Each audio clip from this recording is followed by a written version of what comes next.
Daita mudzimbira dzenarira on Prophet Uebert Angel. What was going to be your take? Mbira dzenarira na Prayzah zvakafanana. So iwe tambushe iwe. Guys, ngatingorovai makwenzi aya. Maparasite ese atiri kumwa makwenzi. Makwenzi. Kune maparasite makwenzi anenge akata anenge akaswa dai. Over dai white. Prayzah akaimbira Prophet Makandiwa dzika area. Emmanuel mutumwa wamambo vaimbira Prophet Uebert Angel ndibatsirei doctor. And madrama acho they would even exchange clothes. weZhira akapfeka hembe dzamufundisi. Iwo akapfeka hembe dzemakomedi mataiti machiyani. Usakanga kuti mamisiyana vanda mari. And iriko mari kwa Angel, iriko mari kwa Makandiwa. Azvanzwe izvo. Saka everything chinoitwa muchechi momwe you can take it serious because kana chipinda na weZhira chiti mukadzi wake and then later on unozo tapana taitokitsai. Mapotato atendi todya. Midzi, mbambaira, midzi ende dzinenge dzitora pa chirwere chenzara. Andimurubona.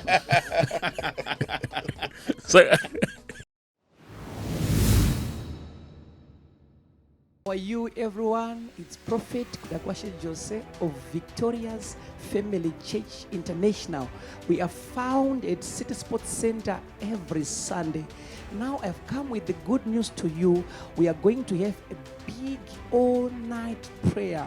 It's a mega all-night prayer. A big all-night prayer on 25 October 2024, this month of October. We are going to have this all-night prayer.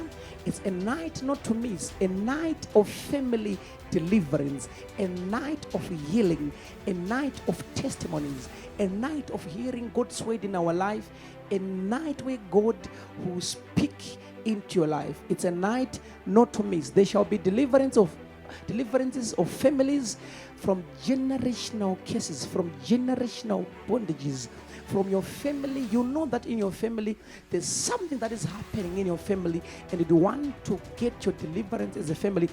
And the all night shall start from 6 p.m. till morning. From 6 p.m. till morning. So we shall have different singers, worshippers that are going to be there because it's a night for prayer as well. It's a night for deliverance, a night for seeing God's impact in our lives. You know, there's some families, there's some people are saying in our family, no one gets married in our family, no one gets to do this. There are limitations in my family, this and this, so many challenges in your family. But this all-night prayer, it's a night whereby God is going to break every yoke in the name of Jesus Christ. Wherever you are, I'm inviting you. If you are sick, come for your healing. If there is any challenge in your life, come. If you want to pray, come for your revival on this 25 October. Don't miss. See you there. God bless you. 25 October, City Sports Center, all-night prayer. Thank you. 21 minutes up before the news at 9 a.m. Is our time right here on Kapi Talk on a Tuesday morning. As always, we have Zigo in the studio. What's up, Zigo? What do you say? I'm fine. How are you? Both are good. How has been your week? My 2 weeks I was on vacation. Yeah. Prolonged. Okay. Let's talk. We've got so many things to talk about today. So we're just going to be trying to be brief here and there so that we try to capture almost everything. We are live on our Facebook page, Kapi Talk 100.4 FM. And that is Heartbeat. All right. So there's an issue that I picked up, Zigo, about pastors, prophets using skits, right? To advance their fame. Okay. What's your take on that one? Yeah, my take is very negative on that one, and I'm sorry I'll be very harsh on those who are practicing that. In Shansa, a case study. My pastor, Mazwano, I'm a content creator. Mashinji Acho. They are living for content because my skills, I wanted some church. And I don't see a problem with you as a pastor expressing passion yako to be munema drama. Right. We've got someone like Pastor Gordon Churume. Vanorana page rakanzi masasi anonamata. Vantu kuactira imadrama chaiwo. Voto kuactira imaskits, mamwe ekuchechi, mamwe ekumba, mamwe chi, but anonyorwa disclaimer kuti this is a what? A skit. And more. But my pastor is usually they are going in calls with my comedian, my socialites, and doing my skits ekuti vatendi they actually believe kuti this is something which is real, and then after a while vanenge vaitwa sale edone. Ska I'm using a case study, something that happened Apostle GM, Apostle Sean in South Africa. South Africa, yeah. Vanorana a church, a quite popular church, a very charismatic. Vanhu vanenge vachipfeka every Sunday kune dress code kazhinji kacho chichichichi, and it's a church youngster. And we like what they are doing, passion yavainayo for the word of God, how they are capturing my testimony anenge achibuda. But allegedly, they had a skit with a comedian, weZhira. Rekuti vakatange vatodanana, pavatotange vatochata, kutange vari kushuta music video, votointroducana muchechi, vobva vatotange vane mwana chaiche anenge atoripo, mwana achitonzi mwana wangu, pachitobuda mapost akanzi DNA karamba apa. And then after a long while, pozobuda apostle achiti, I was not married to this lady. It was a skit. Vatendi muchechi wangu vakabhilivha kuti mufundisi wedu azviita weZhira mukadzi nemurume amai apostle mufundisi ane mwana.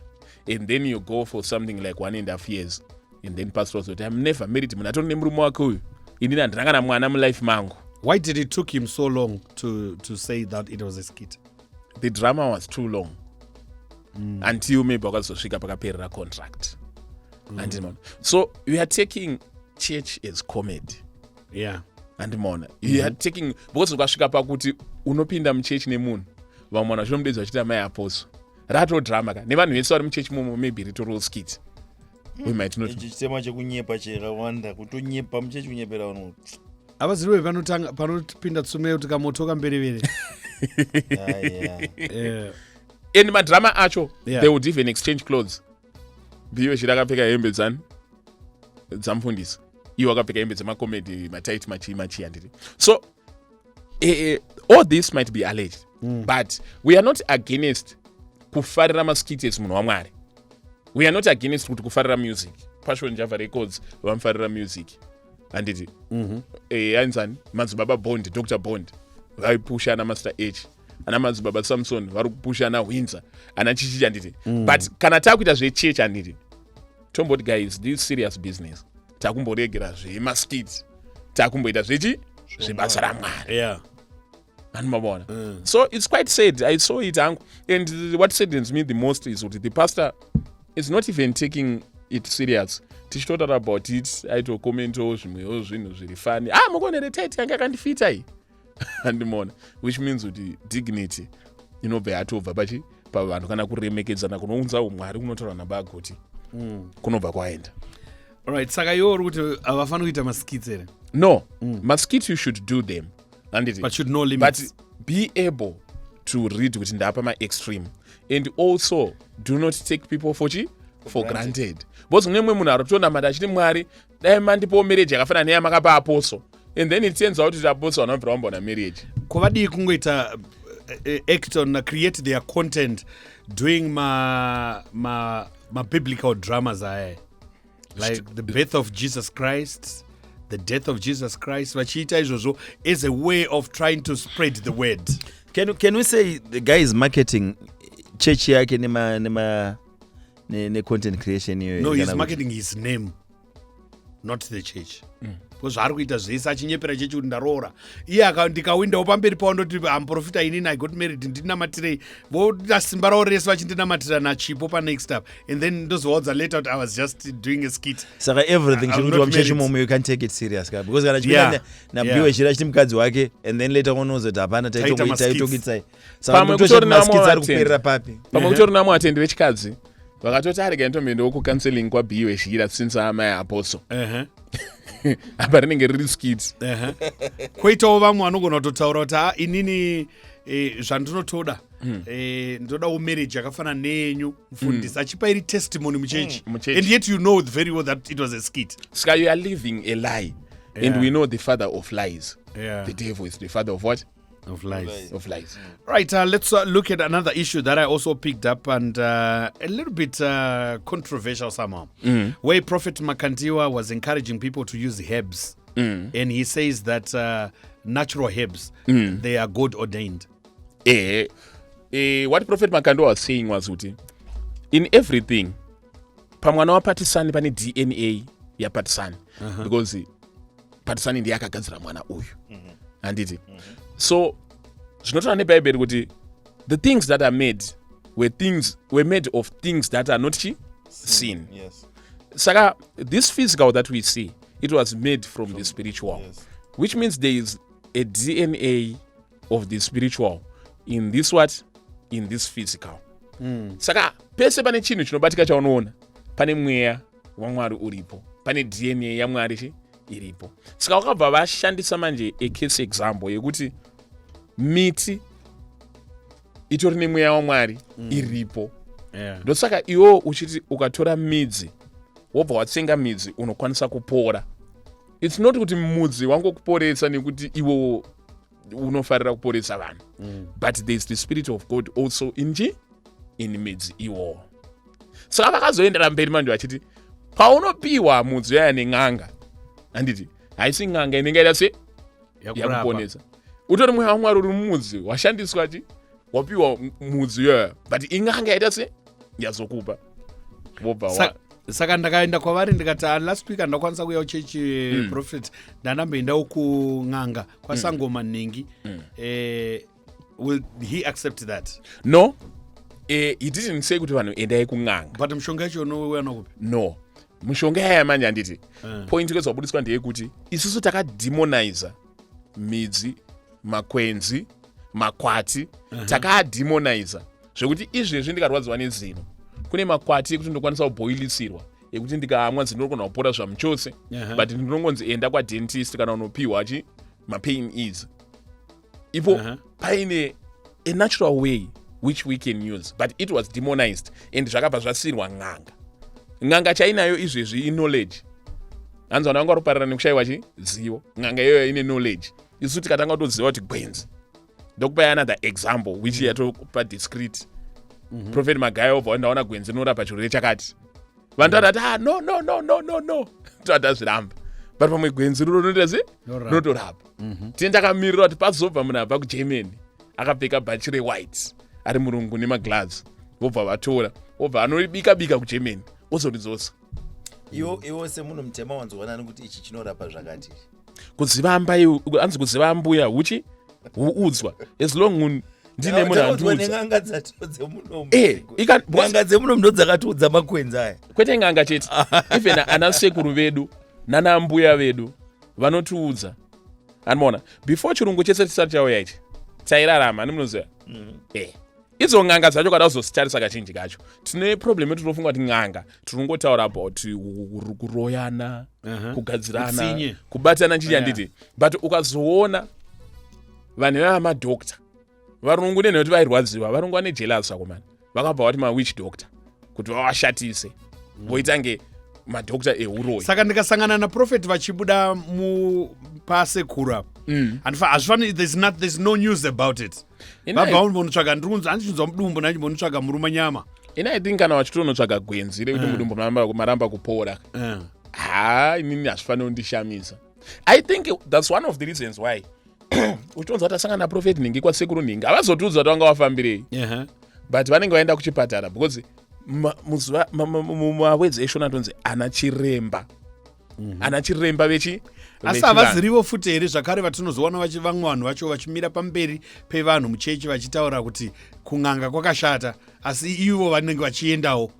Izvezvi pane karude awakening kari kuitika chekuti maprofita mapentekostawo ana madzibaba anachi vakuita vachigamuchira chivanhu chedu kudhara vanhu vanga vasingatombochigamuchiri zvese zvine chekuita nechivanhu zvairamba munoziva kuti izvezvi music yaJaPrayzah yakugamuchirwa machechi but kudhara JaPrayzah ainzi masvikiro machi vanhu vakuita vachiremekedza chivanhu chedu kuti ndokwanisa kunge ndiri mukristu asi chivanhu chedu ndichida se ndichichigamuchira saka pati yechivanhu chedu ndeyekutoziva kuti makwenzi anotorapa ende makwenzi haana mweya wasatani uri paari handimumbaona saka ndopanzi naprofeti Makandiwa unokwanisa kutotora gwenzi hanzi pane example yakabva washandisa mapoteto atendi todya midzi mbambaira midzi ende dzinenge dzitorapa chirwere chenzara handimumbaona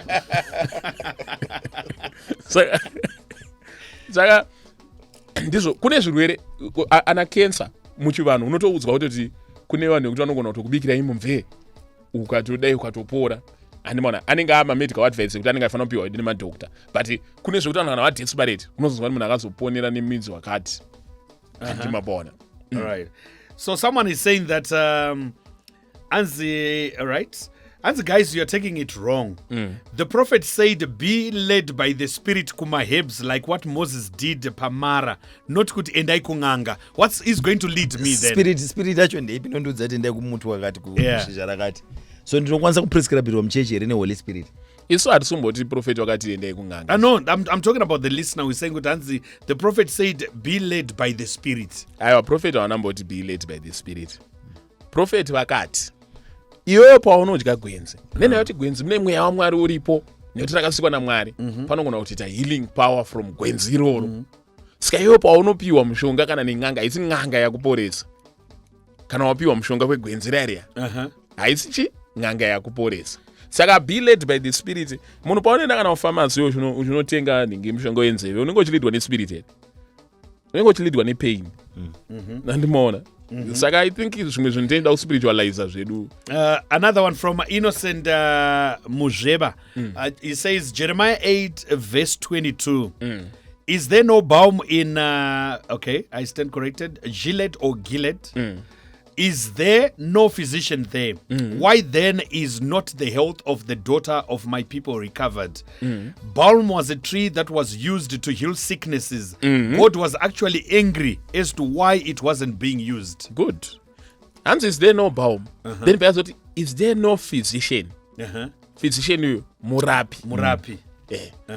Abrams medical doctor. My medical doctor, my physician. But the time yoyo vanga vari varapi and vaishandisa chi miti. Sikadai kwangu kuno kuchivanhu taiti hamuna here ana chiremba mudunhu renyu vanokwanisa kuno kuchikorerai midzi nei vana vangu vari kurwara vasiri kupora. So it's not zvirwere zvese zvatinofanira kungonamatira zvobva zvapora kana zvatofanira kuendera kuclinic zvapora. Kune mamaronda unonzwa kuti munhu akazongotsengerwa midzi kana kuti akazobhoilisirwa kamidzi kana munhu akatopora. But at the same time Zigo, are these some of the church leaders not the ones, are they not the ones who are misleading people? Church leaders mazhinji mislead vanhu. Mazhinji animaona because vazhinji vacho tikada kutarisa vanogona kutokudiscourage kutoenda kuchipatara kwacho. Asiva vakatora kuti pa check up. Just have faith. Andimona amuna pa covid bebe pakatika covid kwantore nemitemo yaitorambiza church leaders kutaura about zvirwere izvi. Andimona because church leaders angona to mislead vanhu but inini kurambidza munhu kuenda kuna chiremba wechivanhu kwandiri zvangofanira futi nekurambidza munhu kuenda kuna chiremba wekuchipatara. Okay, so in other words the misleading yachona comes in the sense yekuti anogona kupa stika rekuti namira pamota yako to be protected iye ane 2 security companies dzinogada pamba pake anenge achiprotecta empire yake anenge achiprotecta macustomers ake iwo paunenge uchiuya kuchechi handiti uri kuuya kuti ndizokusovhera maproblem and one of maproblem is kurwara kwauri kuita saka ndini chifanira kukunamatira kuti upore but iwe kanoporera kuhospital manje unozoona unge inini handina zvandaita ukanoporerawo kuna chiremba unozonange ndisina zvandaita saka inawo yokuti zeka ndikunamatire panapa. Hanzi guys ngatingorovai makwenzi aya maparasite ese atiri kumwa makwenzi kone maparasite makwenzi anenge akaita sei anenge akaswa dhai obva ita white obva wadya wakutofila kunge. All right, just about 6 minutes Zigo before we out. Recently we saw local musicians honoring Prophet Uebert Angel. What's your take on that? My take is I don't see anything wrong nekuti musician anenge afarira Prophet Uebert Angel obva anoimba. Topa example ya Prayzah akaimbira Prophet Makandiwa dzika area Emmanuel mutumwa wamambo vaimbira Prophet Uebert Angel ndibatsirei doctor and then vatana Leonard Chakata izvezvi aimbira. We don't have a problem with that. But kungoti musician ari kuzoona. So is that okay? It's not wrong, handiti, but because akuzoona kwane mtauro it raised suspicion kwandiri. kuti Yeah, it just raised but suspicion. what you have said recently Zico was vakaimbira vaMakandiwa, you don't find the problem. Vakaimbira nini now zvakwa enje. No. What are you saying? Ndikutoti iko kutoti ma musician they will be just honoring and conquering, handiti ndotoona unge ma musician vadi kunoonawo kana na Prophet Michael Selo. Ndombopawo example. Do you think my invites vanenge vainvite kwaka plus usakanga kuti mamisician vanoda mari and iriko mari kwaenje iriko mari kwaMakandiwa hazvivanzwe izvo. would you vada kutoimba zvokubhadharwa tinacho. yeah, would you say it's honoring, or it's like a way of also using your brand to boost another brand? I'm looking at Daitambo Zimbira Zenarina honored Prophet Uebert Angel. What was going to be your take? Mbira zenarira na Prayzah zvakafanana. Yes. So iwe mpana iwe tambushe mpana iwe. kwandiri zvakafanana. Is it not about being selective on the type of musicians and the type of music people do? Yeah. This is what I think. Semunhu wechechi tinacho right. Unoshedza munhu unoona ndine affiliation naye anokwanisa kurelate to me. Yeah. So ameno kuti iwo Zico rupaona seri kuti chi. Inini I think mamatotaura kare. We are talking about money, we are talking about the brand. And it iwo kaindoswa na Prayzah. As much as my prophets are in a social capital right now, Prayzah also is one of the best musicians in the country and in social capital futichi. Yeah, I know. So it's a case of great recognizing great. Swap and top ndio utora. Anmona. Saka kuni anu anditi. Prayzah honored Prophet Uebert Angel musically. And then maybe Prophet Uebert Angel na Prophet gave Makandiwa the son the anointing of more music. Or they honored him Becky. But muimbi kanofana kubhadharwa. It's obvious kan ndozvo anoita Prayzah. Muimbi anoda ane Itori basa rake, it's a profession. And then andifunge pane chakaipa munhu akanze abhadharwa nemunhu wechechi. Because really ndo basa rangu ndo But Bible manje rinozokuudza kuti do not seek the honor of men. Right, Zico, I know that one we can talk about. Bible ruri chiziko. Ada kupfekera Bible mashoko. Ada kupindigudza zvaanoda. There's something that I want us to talk about. Time yedu isati yapera. I want your personal experience, Zico, when you met up with Apostle Zinyake, the Hangman. I want to find out the irony of the name, the Hangman. As in that's exactly what that came into my mind when I heard the name. What's it? The Hangman. Let's find out from Zico here a personal visit. Yeah, Apostle Zinyake, I met him and I asked him, hey, Zimbabwe said they're a hangman. I'm seeing Mahana Bazet, Magashinga. And you know what he told me?